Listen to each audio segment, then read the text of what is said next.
सरकार एका बाजूने वळणार नसलं, सरकार न्यायाच्या भूमिकेत जर असलं तर सरकार दूध का दूध पाणी का पाणी तर श्वेतपत्रिका काढतील ना. ते सुद्धा आमचे सुद्धा याची 14% आरक्षण मंडल कमिशन दिलं, त्याच्यानंतर कसं काय दिलं बोगस आरक्षण, वरचं 16% ते 30% कसं काय झालं एका रात्री, परत वर 2% वाढून ते 32 कसं झालं, म्हणजे एकूण 52% कसं काय झालं. याबद्दल बी मग सरकार न्याय भूमिका करेल ना. असं कसं 14% आरक्षण वरचं तर बोगस आहे, तर 14% आरक्षण सुद्धा बोगस आहे. ही बी आमची मागणी की तेही रद्द करा, कारवाई करा, तपासणी करा, तुम्ही तीही करा. कोणच जाऊ द्या ना, दूध का दूध पाणी का पाणी. कारण तुम्हाला ज्यावेळेस मंडल कमिशननं 14% आरक्षण दिलं त्यावेळेस सर्वे केले असतील, जातनीय जनगणना केली असेल, ओबीसीची यादी तयार केली असेल, का दुसऱ्याचीच यादी घेतली दिली. जनगणना त्यांनी स्वतः केली की इंग्रजाची घेतली, हे असं जर खोटं असेल तर ते 14% सुद्धा रद्द व्हायला पाहिजे. म्हणजे तुमचं जे खरं, म्हणजे तुमची इंग्रजाची घेतलेली 1931ची जनगणना ती खरी, आणि आमचं मात्र 1884च असणाऱ्या मराठ्यांच्या नोंदी खोट्या.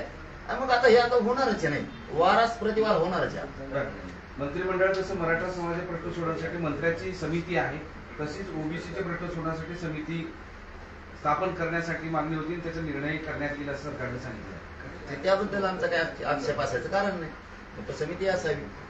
आम्ही मगाशी बोलताना बोललो ना की जसं बाकीच्या संस्था आहेत की त्यांना डायरेक्ट फायदा मिळतो, तसा सारथीमार्फत फायदा मिळावा. चंद्रकांत पाटील जे सांगतायत की आम्ही अमुक दिलं, महामंडळाला तमुक दिलं, सारथीला अमुक दिलं, तसं आमच्या पोरांना आंदोलन करायची वेळ येऊ नये. बाकीच्या संस्थेसारखंच न्याय भूमिका ठेवून यांनाही करण्यात यावं, एवढाच म्हणण्याचा उद्देश होता आमचा. मग तुम्ही 6 महिन्यापासून ज्या सगळे सोयरेंवर सांगितले, सगळे सोयरे अध्यादेश काढा, तर त्याच्यावरच आक्षेप घेतलेला आहे सगळ्या ओबीसीच्या नेत्यांनी. असं म्हणाल की अध्यादेश रद्द करा. मग आता त्याचं काही नाही बाबा, ते काही रद्द करा म्हणता येते, त्याचं काहीच नाही. त्याने सगळ्या जाती एकमेकाच्या अंगावर घातल्या. ते कशाला काय म्हणतात, ते बोललं की जातीवाद नाही. आता तो म्हणतो रद्द करा, आता याला जातीवाद नाही म्हणत का? ह्याला जातीवाद नाही म्हणत का? सगळ्या सोयरीची अंमलबजावणी, त्याच्यात ओबीसी बांधवाचा सुद्धा फायदा होणार, ती रद्द करा. म्हणजे याची मागणीच मुळात अशी पहिल्यापासून की त्याच्यात काही तर तेच नसतं, अशी मागणी असते. सगळ्या खोट्या मागण्या आणि मराठ्यांचं वाटपळ होईल अशी एक त्याची मागणी पक्की असते. जन्माल्यापासून त्याचं तेच चालू आहे, मराठ्यांच्या मागण्या त्याला विरोध करायचा, त्याचा धंदाच झालाय. बैठकीत एक असंही झालं की एकमेकांसोबत बघूया, जातीय तणाव कमी करण्यासाठी राज्य सरकार ओबीसी आंदोलन करते आणि मराठा आंदोलन करते, एकमेकांसोबत बसूया, मार्ग काढूया, अशा पद्धतीची एक चर्चा झाली. त्यावर प्रतिसाद देताना हाके सुद्धा म्हणाले की एकमेकांसोबत बसायला आपण तयार आहोत, एकमेकांचा आदर करूया आणि बसूया. तुमची काय भूमिका यावर? अहो, तुम्ही आता आदर करायला लागले. मी 10 महिन्यापासून आंदोलन सुरू आहे तसं आदरच करतोय. तुम्ही फक्त मला समजून घ्या ना. मी माझ्या गोरगरीब मराठ्यांच्या लेकराला आरक्षण मिळावं म्हणून भांडतोय आणि तुम्ही त्या लेकराला मराठ्याच्या मिळू नये म्हणून भांडताय. मी सन्मानच करतोय तुमचा. आणखीन ब्र शब्दाने तुम्हाला दुखवलं नाही राहू म्या, ते एकटा सोडता. आमची काही इच्छा नाही का? तुम्हाला वाटतंय जातीय तेढ होऊ नये, एकत्र बसावं, सन्मान करावा, असं जर त्या बैठकीत सरकार आणि ओबीसी नेत्यांमध्ये ठरलं असेल, आम्ही मराठी बसायला तयार आहे. आम्हाला कुठे जातीवाद करायचे? दुसरं असं की राजकीय आयुष्य उद्ध्वस्त करणार असं म्हणाले होते काही वेळापूर्वी, तर त्याच्यावर त्यांनी तुम्हाला प्रत्युत्तर दिलंय की राजकीय आयुष्य उद्ध्वस्त करायचं की जनता ठरवते, 1-2 कोणी नाही ठरवू शकत, असं भुजबळ म्हणाले. अरे मी जनताच आहे ना, तुला कळलं का नाही का? मी कोण आहे मग? मी का नेता आहे का? जनता आहे ना मी. मुख्यमंत्री यांनी असं म्हटलं की जे खोटे दाखले दिले जात आहेत त्याची तपासणी करू, खोटे दाखले देत असल्यास त्यांच्यावर कारवाई करू, हा एक म्हटलेत. आणि दुसरे, सरसकट ओबीसीतून मागणी मान्य होऊ शकत नाही असं मुख्यमंत्री म्हणाल्याचं भुजबळांनी सांगितलं. ते काय सांगते त्याच्यावर काय भरोसा नाही, त्याचं काय करेल? मग मराठा कुणबी एक हे सिद्ध कसं करायचं? तुम्हाला सिद्ध करावं लागेल ना. आमचं म्हणणं आहे मराठा आणि कुणबी एकच, तुमचं म्हणणं नाही कसं सिद्ध करून द्या आम्हाला? हाईत कसे आम्ही सिद्ध करून देतो. आता जसं आम्ही सिद्ध करून दिलं लावून धरलं मी हे आंदोलन, माझ्या समाजानं हे आंदोलन लावून धरलं म्हणून सिद्ध झालं. नोंदी निघाल्या. आधी सगळे म्हणत होते इकडे नोंदीच निघू शकत नाही, ओबीसी आरक्षण तुमचा संबंधच नाही. आता निघाल्यावर तसं तुम्ही सिद्ध करा. मराठांकडून बी एक नाही, मी सिद्ध करून देतो. मराठांकडून बी एक आहे. सगळं तुमच्याच म्हणण्यानं होणं असं कसं काय? ते अन्याय होतं ना आमच्यावर. हे जसं म्हणजे आता यांचं एकदम मागण्यात काय आहे कळा. सगळ्यात महत्वाचं हे काय, आता ही मॅनेज बैठक होती. मॅनेज बैठक होती. मराठ्यांना आरक्षण न मिळून देण्याची सरकारची त्यांची मॅनेज ठरवून बैठक होती. स्पष्टपणानं सांगतो मी, ही ठरवून बैठक होती. मराठ्याला सगळ्या स्वारीची अंमलबजावणी द्यायची नाही, मराठ्याला आरक्षण द्यायचं नाही, सारथीच्या योजना द्यायच्या नाही, महामंडळाच्या योजना द्यायच्या नाही. ठरवून बैठक होती. फक्त ही आता जाहीररित्या दाखवली घेतली आम्ही म्हणून ही मराठा विरोधी सरकारची त्यांची बैठक होती की मराठ्याला काय मिळू द्यायचं. ही प्युअर मॅनेज बैठक होती. काय मागण्या तुमच्या जातीला मिळून द्या ही मागणी होती. काय मागणी आहे तुमची? महामंडळ द्या होती की महाज्योतीला आणखीन स्कीम द्या, निधी द्या ही होती का? तुमची तारटी बार्टीला आणखी सुविधा द्या ही मागणी होती? तुमच्या मागण्याच नाहीत. आम्ही त्याप्रमाणे आम्हाला द्या म्हणतोय असं म्हणणं आहे आमचं. आम्हाला द्या बाबा, तुमच्या लेकराचं कल्याण झालं आमचंही होईल. चंद्रकांत पाटील सांगते ते खोटं आहे असं म्हणणं होतं आमचं. की ते म्हणतायत तुम्हाला खूप दिलं, योजना दिल्या, आमचं दिलं. एका योजनेच पोरं बेकार झाले आमची आंदोलन करू हे म्हणणं आहे. त्यासारखं द्या. त्या संस्थेला विरोध नाही करत आम्ही, केला पण नाही, करणार बी नाही. म्हणण्याचा उद्देश होता ते चांगलं आहे तसं चांगलं द्या. तसं तुमची मागणी काय आहे नेमकी? काय मागणी? मराठ्याच्या नोंदी रद्द करा म्हणजे ही विदूषकपणाची. सगळ्या स्वारीची अंमलबजावणी देऊ नका विदूषकपणाची. त्यांचे गुन्हे मागे घेऊ नका विदूषकपणाची. आमचं सातारा गॅजेट घेऊ नका, बॉम्बे गव्हर्नमेंटचं गॅजेट घेऊ नका. ही विदूषकपणा आहे विचाराचा. विद्रोही विचार म्हणते त्याला. जाती जाती दंगली घडणे, तेढ निर्माण करणे. मराठा आणि कुणबी एक असे त्यांना देऊ नका. 83 क्रमांकाला मराठा आणि कुणबी एक हे नाही का कायदा नाही? ज्या ओबीसीच्या यादी आहे आणि ओबीसीला आरक्षण दिलं गेलं त्या यादी क्रमांकानुसार, जातीच्या यादी क्रमांकानुसार 83 क्रमांकाला मराठा आणि कुणबी एकच आहे. ते देऊ नका. मग काय देतो आम्हाला? घेतो का आमचं सगळं वावर घोरं घरदार लिहून तुला एकट्याला आणि मग एवढ्यात खातो सुखाने.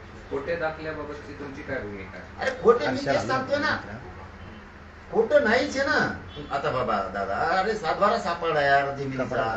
ती आमची जमीन आहे, त्याच्यावर नाव आहे आमचं. तुम्ही म्हणतात ते नाव काढून टाक, खोटं आहे. मग तुमचं कोणचं घर आहे? मागणी काय आहे ते तर सांग बाबा आम्हाला. मागणीच कळा ना तुमची. आम्हाला एवढंच कळालंय मराठ्याला. फक्त विरोध करायचा म्हणून टोळी जमली वर आणि आमच्या गावखेड्यातल्या गोरगरीब ओबीसी बांधवात आणि मराठा बांधवात तुम्ही झुंज लागला. तुमची मागणीच नाहीये. तुम्हाला आरक्षण आहे, आरक्षण द्या बनवतं. आणि जे तुम्हाला पाहिजे एसटीतून ते तुम्ही मागत नाहीत. तुम्ही असं म्हणाले की ही बैठक मॅनेज होती. एक मोठा सरकारवर आरोप आहे. तर मॅनेज कोणी केलं असावं असं तुमचा आरोप आहे काय? सरकारमधले मंत्री ज्याने आंदोलन बसलं ते आंदोलन बसलं मराठ्यांच्या विरोधात द्वेषापोटी. आम्ही कधी म्हणलो धनगर बांधवांना एसटीतून आरक्षण नाही मिळालं पाहिजे? आम्ही कधी म्हणलो की ओबीसीचं हिसकून घेऊन आम्हाला द्या? कधी म्हणलो? आम्ही म्हणतोय आम्ही ओबीसी यांच्या आधीपासून येत, हे आमच्यात येत. आमच्या नोंदी सापडल्या. भारत देशात मराठा समाज एक जात अशी आहे की ती ओरिजिनल ओबीसी आरक्षण त्याजवळ पुरावे, यांजवळ एकाजवळ पुरावे नाही. यांना कुठेतरी समिती नेमून कुठेतरी आयोग नेमून आरक्षण दिलेलं. आमचं असून द्यायना म्हणजे रेकॉर्डले असून द्यायना. म्हणजे तुम्ही दादागिरीनं वावर बळकवले. त्या वावराला तुम्ही तुमचं हे म्हणताय आणि आमचं ओरिजिनल आहे तरी तुम्ही ते नाही म्हणताय. मग किती द्वेष आहे भयानक तुमच्या मनात. तुमचे लेकरं चांगलं करायला निघाला तुम्ही आणि आमच्या लेकराचं वाटोळं करायला निघाला. ही कोणचा अभ्यासपूर्ण आंदोलन चालू आहे तुमचं? ही कोणचा न्याय द्यायला लागले तुम्ही घटनेच्या पदावर बसून मराठ्याला? असे मंत्री असतात का? असे पालकमंत्री असतात का? ही जे स्वतःचे पोरं मोठे करायला निघाले आणि आमच्या लेकराचं वासून वाटोळं करायला लागले. कोणतं शिकायला लागले? शाहू फुले आंबेडकरांचा पुरोगामी महाराष्ट्राचा विचार कोणाला तुम्ही?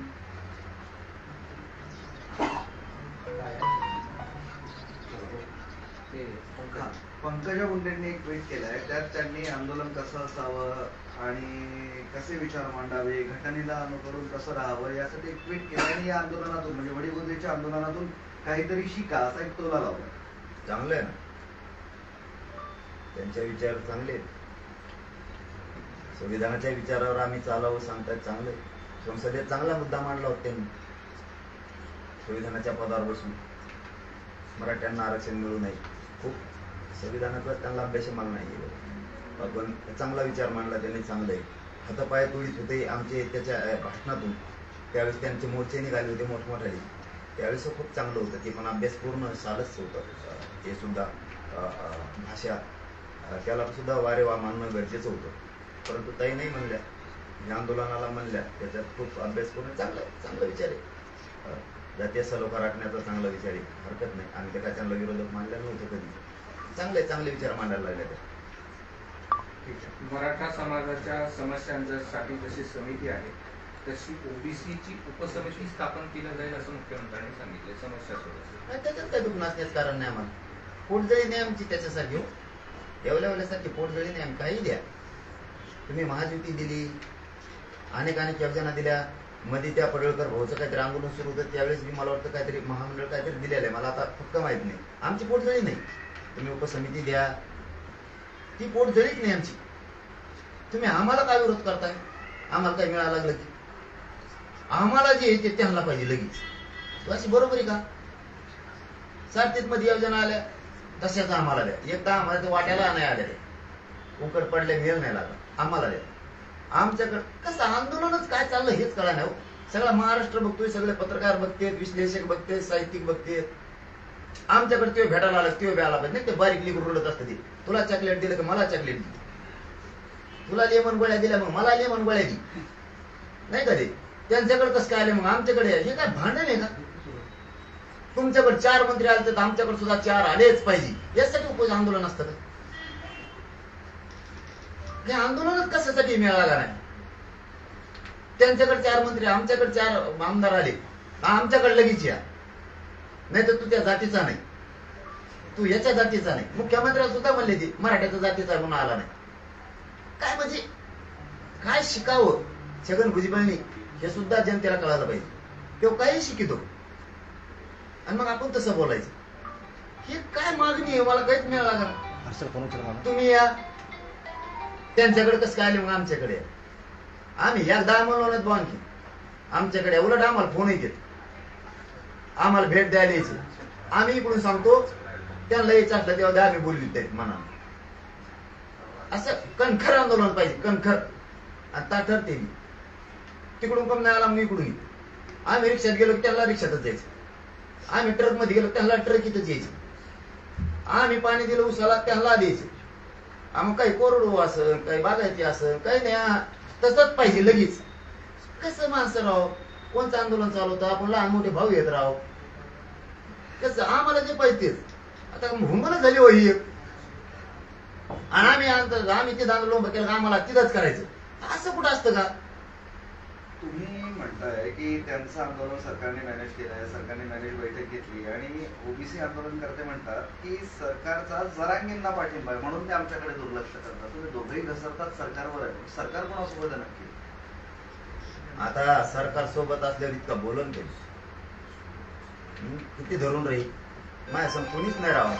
मी ओबीसी बांधवाला खरंच शहाणे व्हा तुम्ही, तुम्हाला प्रामाणिकपणानं सांगतो, एक लेकरो म्हणून सांगतो, मी विरोधी पक्षाचा नाही आणि मी सत्ताधाऱ्याचा नाही, ओरिजिनल जनतेसाठी काम करतोय, मी मराठ्यासाठी काम करतो.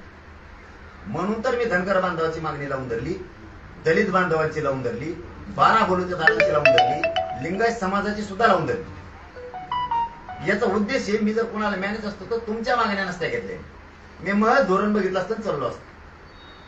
मी आजही म्हणतोय की धनगर बांधवाला आरक्षण मिळायला पाहिजे, म्हणणार आहे. मला सरकार कसं होईल मग? मी त्यांचं ऐकलं ऐकलं.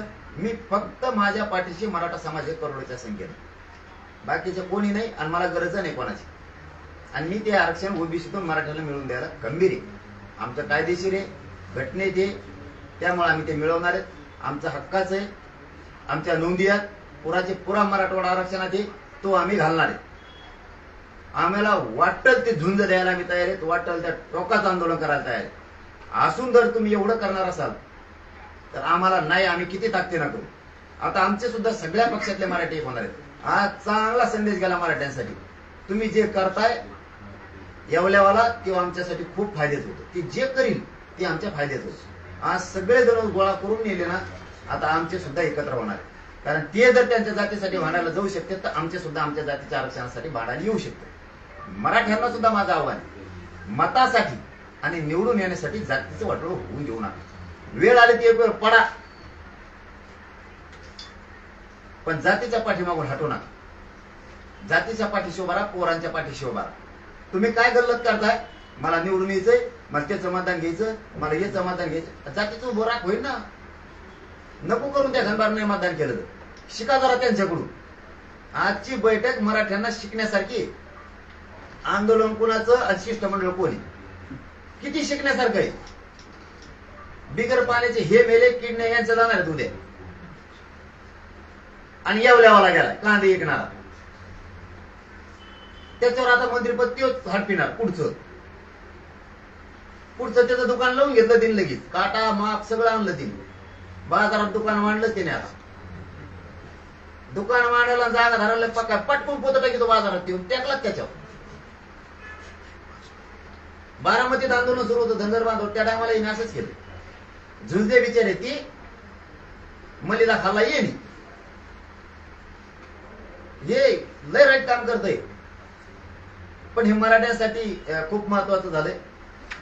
यांनी कसा ह्यो जातीवाद करतो पाठीमागं राहून हे सिद्ध झाला. एक ते आता हाके म्हणाले, तुम्ही बोलत नाही त्यावर तरी, भुजबळांचा फोन गेला हाकेंना आणि हाके म्हणाले सकारात्मक चर्चा झाली असं भुजबळ यांनी मला फोनवरून सांगितलंय आणि उद्या येऊन बाकी सविस्तर बोलू असं सांगितलंय. म्हणजे सकारात्मक चर्चा ओबीसीच्या मागण्यांबाबत झालेली आहे या अनुषंगाने. अरे बाबा, त्या मागण्यात काय कळा ना म्हणतो मी तर. मागण्या ते येवल्यावर बसत तिकडं, लोक झुंजित इकडं. मागण्या काय आहेत ती मिळेल नाही. तुमच्या पोराच्या हिताच्या काही मागण्या आहेत का? तुमच्या आरक्षणाला धक्का का लागत नाही? आमच्या नोंदी आहेत, आमचं आहे. एखाद्या जागेवर 100 एकर जमीन आहे आणि तिथं आमचा 7/12 आहे. तुमची आहे ती तिथं जमीन आहे 100 एकरातच, आमची तिथंच आहे. फक्त तुम्ही ती खाताय. आता 7/12 आम्हाला मिळाल्यामुळे आमची आम्हाला मिळाली. धक्का कुठं लागला? तुमच्या ओरिजिनल एक्स्ट्रा तुमच्याकडे होती ती आम्हाला मिळाली. जसं की मंडल कमिशनने 14% आरक्षण दिलं, तुमचं तुम्हालाच एक्स्ट्राचं बोगस तुम्ही खाताय, आमचं आम्हाला मिळालं. आता नोंदी आहेत 100 एकरच्या 7/12 आम्हाला आमची तिथं 2 एकर निघाली. 98 एकर तुमची आहे समजा, तुमची तुम्हाला पक्की आहे, फक्त आमची तुम्हाला 2 एकर देऊ वाटाणा आणि आम्ही ती द्या म्हणतोय. धक्का लागायचा काय संबंध आहे? अरे हे आंदोलनाचं पूर्ण चित्र लक्षात आलं. आंदोलकाला दोष देत नाही मी, देणार मी. यांनी काय आयडिया केली, आंदोलन बसलं ते घडून आणलं. आता इथून पाठीमागं महाराष्ट्रात 70 वर्षाचे आंदोलन झाले ना, आंदोलन करते जाते भाऊ चर्चेला. पुरे मंत्री गोळा होऊन गेले. ते यायचं शिष्टमंडळ. हे कोणतं शिष्टमंडळ आहे? उघडे का डोळे मराठ्याचे जरा नेत्याची? उघडा डोळे. किती आतून पोखरलं यांनी. बसावत लवकर, एकजूट राहा जरा. बॉम्बला सुद्धा पुन्हा राहायचं. सावध व्हा मराठ्यांचे नेते सगळे. पंचायत समिती, जिल्हा परिषद वाले, जिल्हा प्रमुख, माजी आमदार, मंत्री, खासदार, माजी खासदार धोरणात या, नीट उभ्या. हात जोडून सांगतो तुम्हाला, बघा चित्र आजचं काय बेकार आहे.